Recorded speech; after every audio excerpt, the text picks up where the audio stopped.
Nuestros 2 exámenes de conciencia diarios corren el riesgo de convertirse en un trámite. Y aunque sumen muchas horas al cabo del año, un cuarto de hora cada día, partido en 2 sesiones de 7 minutos y medio. Hoy he leído el horario monástico de Edith Stein. Todo es antes en Centro Europa y aparte se va, entonces no estaba la hora cambiada como la tenemos nosotros ahora, este disparate de 2 horas en verano con diferencia del sol. Y entonces ellas se levantaban a las 4:30 solares, que en realidad es la hora que nos levantamos ahora, 6:30, pero en fin. Y luego no se desayunaba en los conventos hasta hace muy poco, eso es una cosa muy moderna, por eso no se bendice el desayuno, porque no es acto de comunidad. Y se tenían tiempos de trabajo muy cortos, todo era muy corto. Y el trabajo de la mañana se terminaba a las 10:53, porque esos 53 eran los 7 minutos para el examen de conciencia de mediodía, que entonces no se unía a sexta ni nada porque se rezaban las 4 horas menores a las 6 de la mañana. Bueno, pues son los 7 minutos y medio y los otros 7 y medio que suman el cuarto de hora, y al cabo de una semana es 1:03 o 7 cuartos de hora, como queramos decir, y al cabo de un año, pues figúrese. En fin, mucho tiempo de examen de conciencia. Y no sé cómo hacemos el examen de conciencia. Dice Kempis que si cada año desarraigáramos un defecto, al cabo de la vida seríamos santos. Pero solemos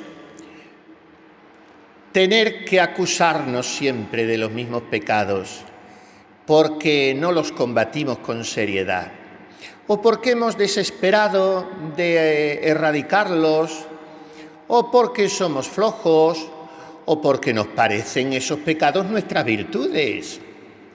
Y aplicamos la segur a otros troncos, si es que la aplicamos a alguno. Y entonces hay que ser realistas y serios. Hacer el examen bien. Y del examen bien hecho, pues sale una contrición sincera que se traduce después en la confesión semanal o quincenal, ahora se tarda mucho más en confesarse, se traduce en un espíritu de conversión, se traduce en un acusarse o recibir las acusaciones con más humildad en los capítulos, se traduce en desear las correcciones y agradecerlas.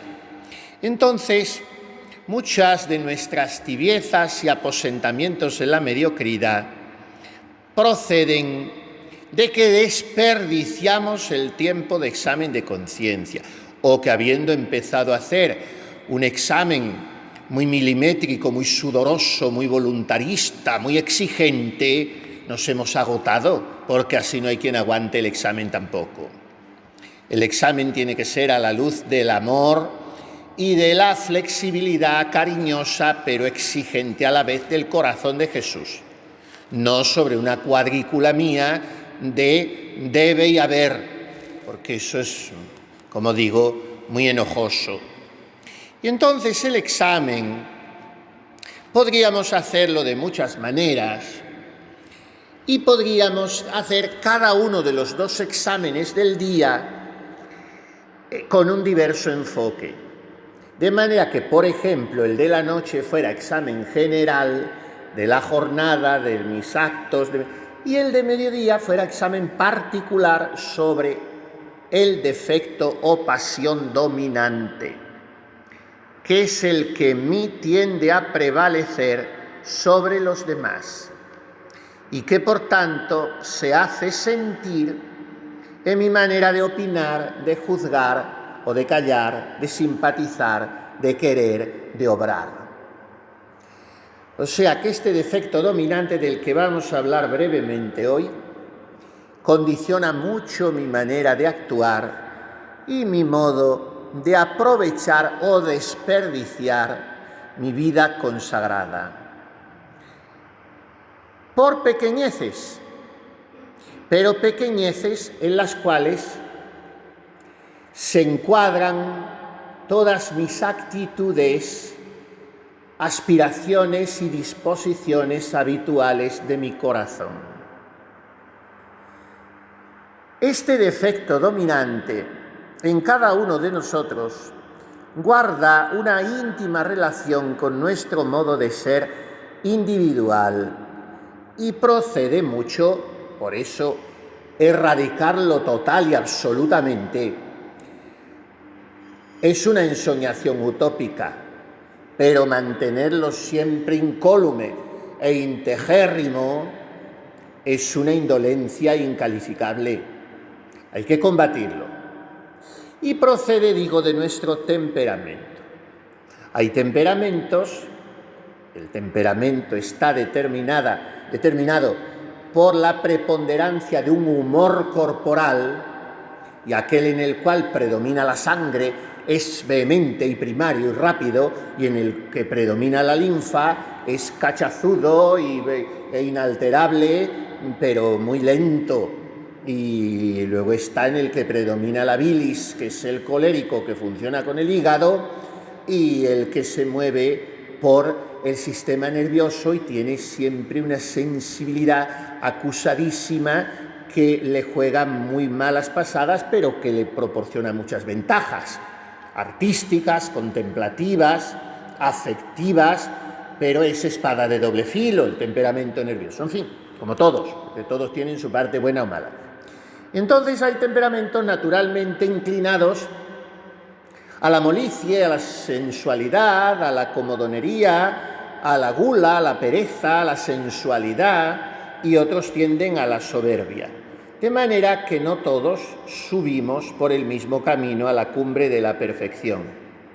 Los blandos de complexión deben tratar de conseguir la fortaleza, haciendo actos de vencimiento muy costosos, y los impetuosos y que fácilmente se dejan llevar a la violencia deben aprovechar la ayuda de la gracia y colaborar con ella para hacerse mansos y tratables. Y esto es una obra de toda la vida, de manera que el defecto dominante en cada alma se hace sentir constantemente, porque es un enemigo doméstico que tenemos dentro de casa, reside en nuestro interior. Y si le dejamos tomar terreno y le damos confianza, arruina totalmente la obra de la gracia en nosotros. Por ejemplo, si no vigilo una tendencia a la acepción de personas y soy por naturaleza selectivo y me dejo llevar de las simpatías o antipatías, esa instintiva repugnancia que yo siento hacia tal persona, si no la vigila mi razón y no la mortifica mi fe y mi caridad, entonces me arrastrará a una injusticia permanente en mi trato con el prójimo, y una injusticia que me daña a mí más que a él. El defecto dominante compromete la recta inclinación de mi naturaleza, porque la está siempre torciendo. Por ejemplo, hay una persona que rectamente está inclinado a la amabilidad. Ahora es blando, es demasiado condescendiente y pusilánime. Entonces, por defecto de esa pasión dominante de blandenguería y de bienquerismo, esa amabilidad en él degenera en debilidad, en excesiva indulgencia, en no corregir o moderar las cosas si está constituida una autoridad, en mirar para otro lado, y lleva a la pérdida total de la energía. Y otro, por el contrario, es naturalmente inclinado a la decisión, a la fortaleza, pero si se deja llevar de su temperamento irascible, esa fortaleza degenera en violencia y en desprecio al otro y causa 1000 desórdenes. También si está constituida una autoridad, peor. De manera que en cada persona el trigo y la cizaña crecen juntos y a la vez se producen en ese corazón sombras y luces. Está el defecto dominante y están cualidades muy buenas. Entonces, ¿qué quiere hacer la gracia en nosotros? No destruye la naturaleza, no cambia nuestro temperamento, pero lo modifica, lo perfecciona. Entonces, las partes buenas, positivas, que son muchas en los 4 temperamentos, la gracia las potencia, las saca a la superficie, las afina, las educa y las perfecciona. Y la gracia va ahogando esas otras manifestaciones pecaminosas, egoístas de mi temperamento. Se trata entonces de vigilarme, de examinarme, para que el defecto dominante no sofoque mis buenas inclinaciones y no aborte en mí la obra de la gracia. Además, el defecto dominante tiene un motor que lo estimula permanentemente y que se llama Satanás y que nos tiene vigilados porque aunque no ve por dentro nuestra alma, ve nuestros actos y de nuestros actos y de su análisis permanente, porque el enemigo no descansa, saca el maligno las brechas por donde puede introducirse constantemente en nuestro corazón. Se trata de que yo no duerma indolente e ilusoriamente, porque vendrá el hombre enemigo y sembrará cizaña en mi campo. ¿Cómo conocer el defecto dominante? Ese punto débil que es la brecha o las diversas fisuras del muro exterior de nuestro castillo. ¿Cómo conocerlo? Porque no lo defienden las virtudes teologales ni las cardinales, Él sigue ahí agazapado.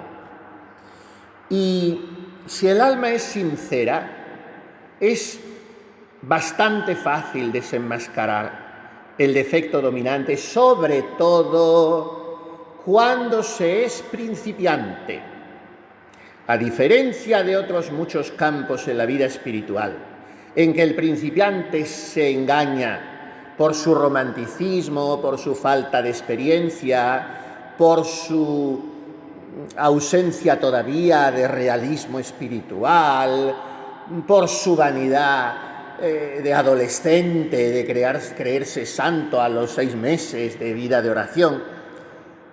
A diferencia de eso, el principiante tiene algo mucho más fácil que el que ya lleva más años de vida espiritual, que es la facilidad para desenmascarar el defecto dominante. ¿Por qué? Porque se han pasado años, se ha dado trazas el enemigo y yo, juntamente con él, aunque de modo inconsciente, en que ese defecto dominante se haya disfrazado de virtud o se haya escondido. Entonces la soberbia se habrá vestido de apariencias de magnanimidad. La timidez sabrá presentarse como humildad, dócil y obediente. Hay que conocer el defecto dominante, porque si no, no lo combatimos. Y si no lo combatimos, se ha terminado para nosotros la vida interior. Lo primero es pedir luz a Dios. Oh Dios, absuélveme de lo que se me oculta, manifiéstame lo que hay en mí escondido. El Salmo Miserere está lleno de estas súplicas.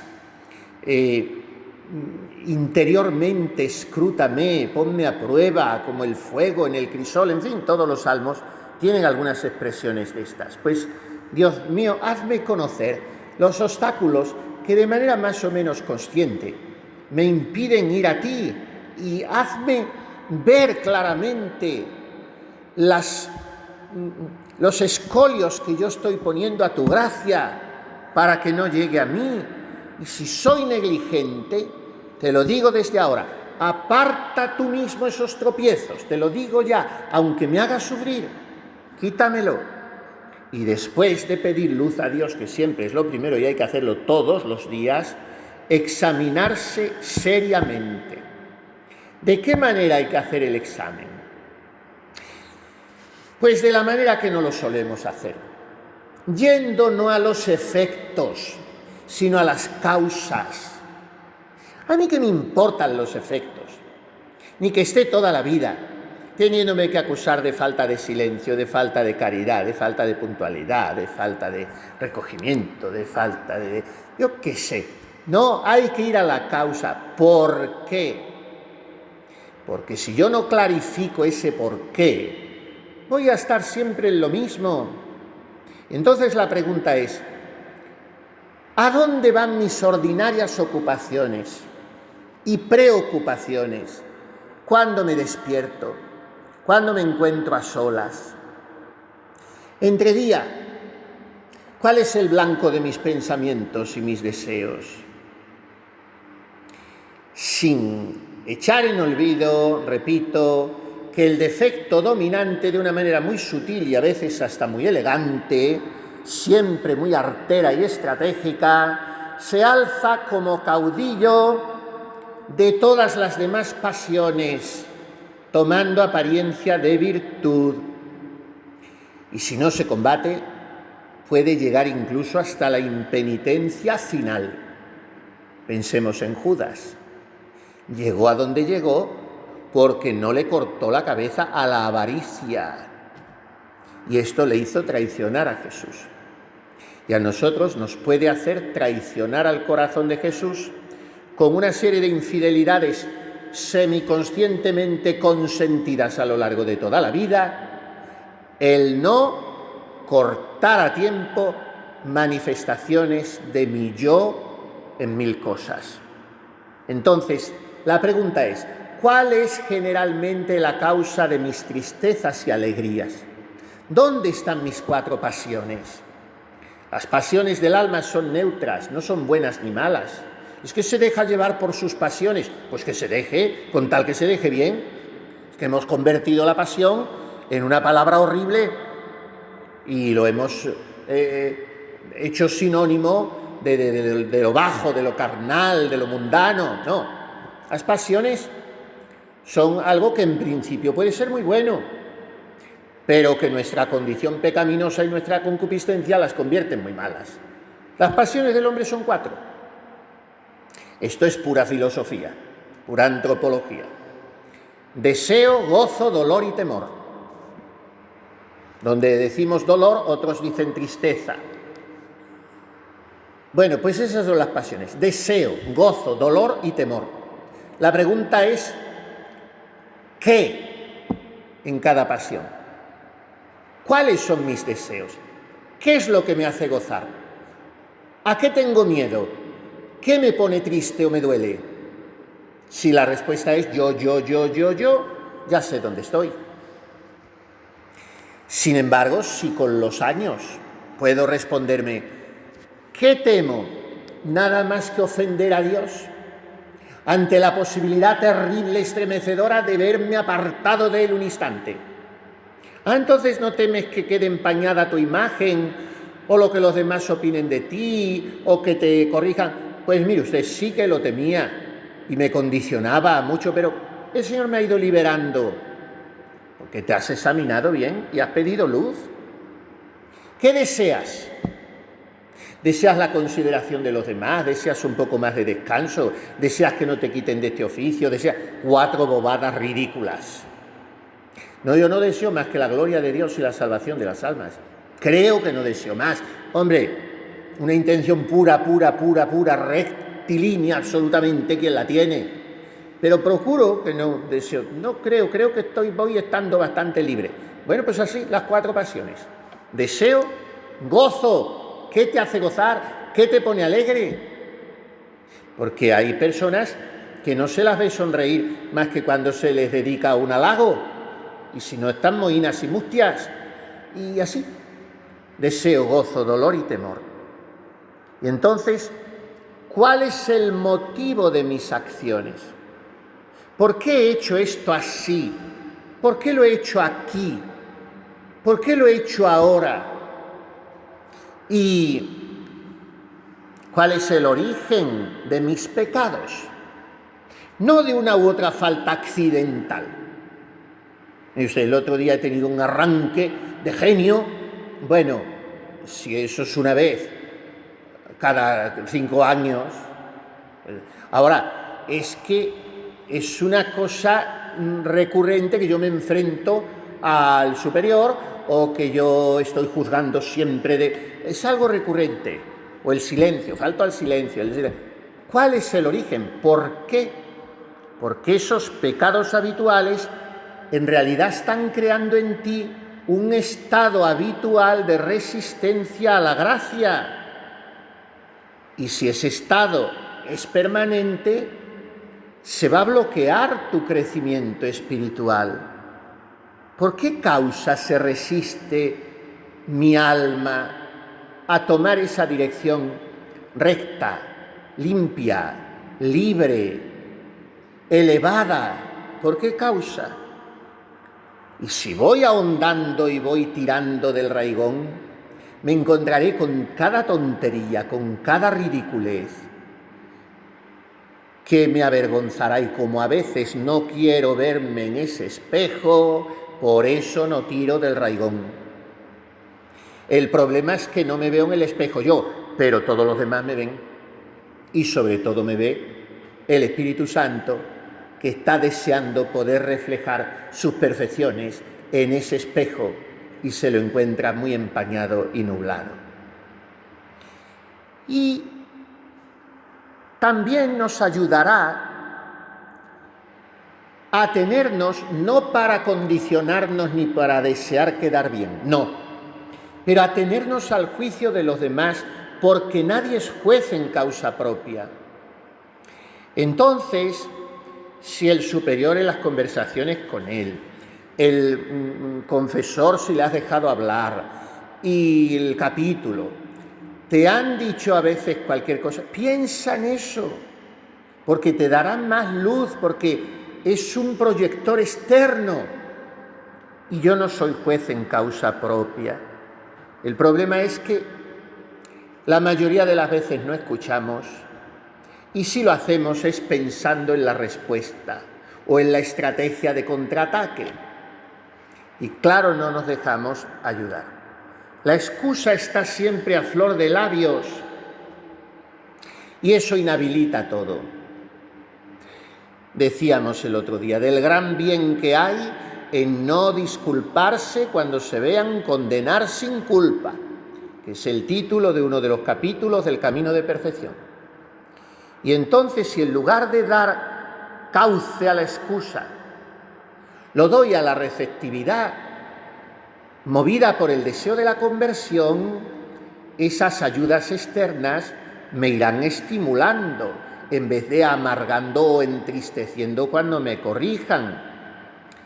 Claro, también sucede que el alma, que ha demostrado en varias ocasiones no dejarse corregir, o reaccionar mal o no secundar las correcciones, ha propiciado ya que quien tenía que hacérselas abandone.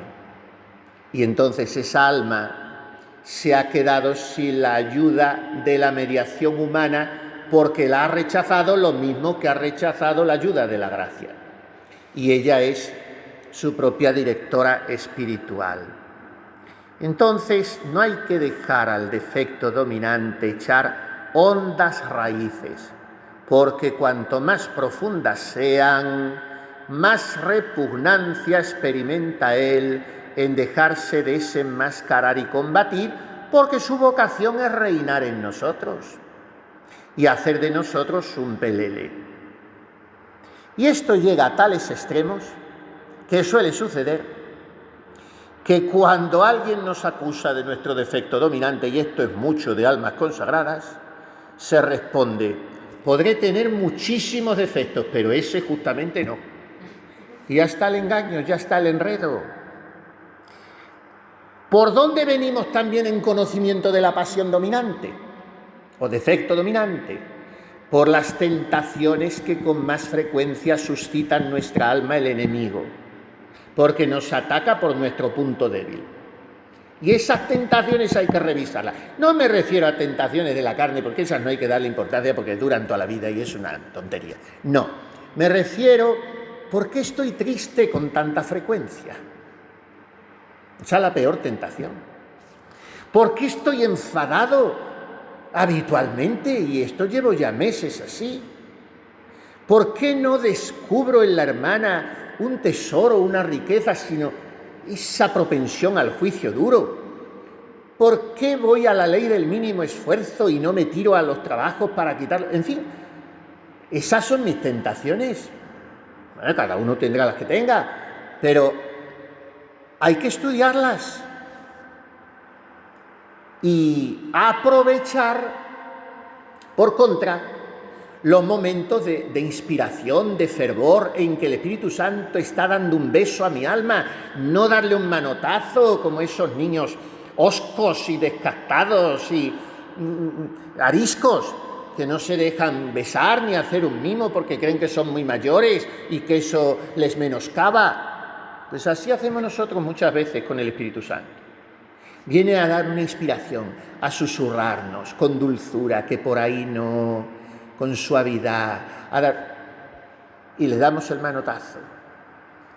Entonces hay que aprovechar los medios de discernimiento para reconocer al enemigo interior y desenmascararlo y saber de qué espíritu somos. No nos pase lo que a los discípulos, los Boanerges, los hermanos Santiago y Juan, que Señor, hacemos bajar fuego del cielo que abrase a estas ciudades que no te han escuchado. Y Jesús, me lo quiero figurar más bien sonriendo, les responde: no sabéis de qué espíritu sois. Hay que pensar esto muchas veces. ¿Sé de qué espíritu soy? ¿O he llegado a canonizar mi mal espíritu? Y digo, Jesús, ¿por qué no baja fuego para abrazar a esta, o a este, o a aquella? Pero muchas veces lo hacemos igual que los Boanerges, ¿eh? Y Jesús nos dirá eso. No sabéis de qué espíritu sois. Y hay que pedir al Espíritu Santo que veamos de qué espíritu somos.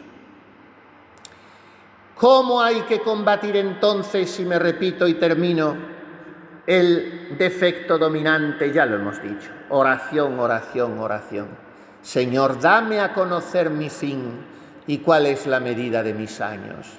Oh Dios, crea en mí un corazón puro, un espíritu sincero, recto. Hablábamos el otro día de San Luis Bertrán, que escribió esa carta tan bonita a la Santa Madre. Yo le certifico que antes de 50 años vuestra religión será de las primeras de la Iglesia de Dios. Él no lo vio porque se murió un año antes que la Santa Madre, pero su profecía salió buena y tanto. Pues tenía esta oración San Luis Bertrán: Hic ure Domine, hic seca, ut in eternum parcas. Aquí quemas, Señor, aquí corta, con tal que me perdones para siempre. Pero no te andes con chiquitas, quema y corta. O sea, una oración también muy breve y muy patatera y muy sencilla. Señor, quítame lo que me sobra y dame lo que me falta. Pero empieza por quitar, porque en mí es más peligroso lo que me sobra que lo que me falta, porque en lo que me sobra yo me glorío, y vuestras posesiones son bajezas y vuestras pretensiones miserias. Si no volvéis a ser como niños, no entraréis en el reino de los cielos.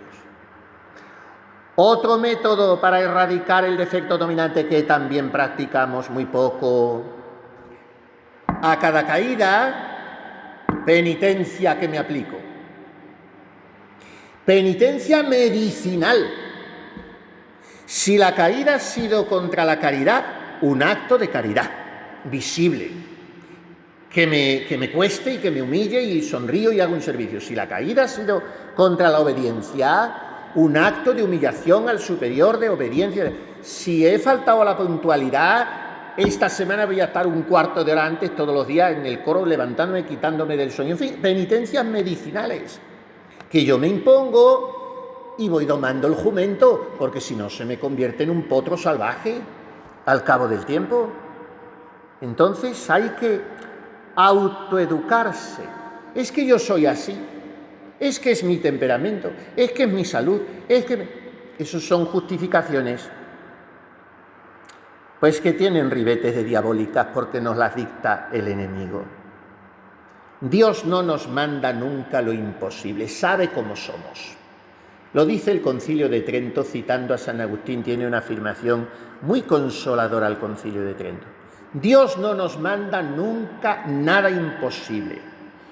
Cuando nos manda algo, nos ordena hacer lo que podamos y pedir la gracia para lo que no podemos. Y entonces podremos. Y este es el combate espiritual.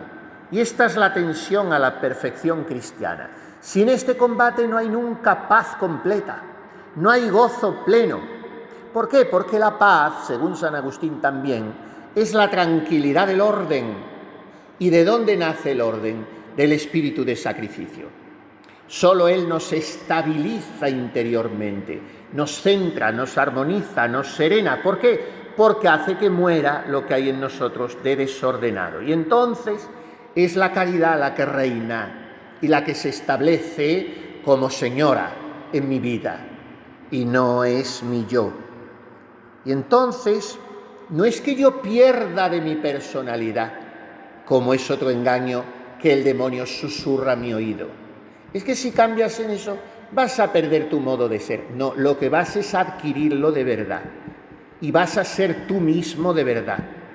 Porque al poseerte sobrenaturalmente, vas a poder decir con el salmista, tengo mi alma en mis manos. No estoy zarandeado por mis pasiones ni por el enemigo del hombre. Y entonces, ¿cuál será la manifestación de esto? Un temperamento que se mantiene igual porque ese no cambia, pero un carácter que derivando de ese temperamento resulta que se ha convertido en una huella luminosa de las virtudes adquiridas e infusas. Teologales, fe, esperanza y caridad. Cardinales, prudencia, justicia, fortaleza y templanza.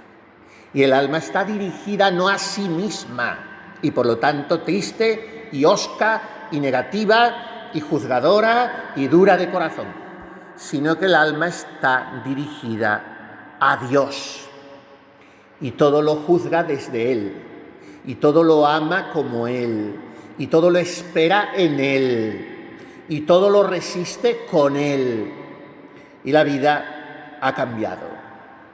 Así es que vamos a no abandonar las armas, vamos a no claudicar del combate, porque militia es vita homini super terram, la vida del hombre sobre la tierra es lucha y no podemos abandonar.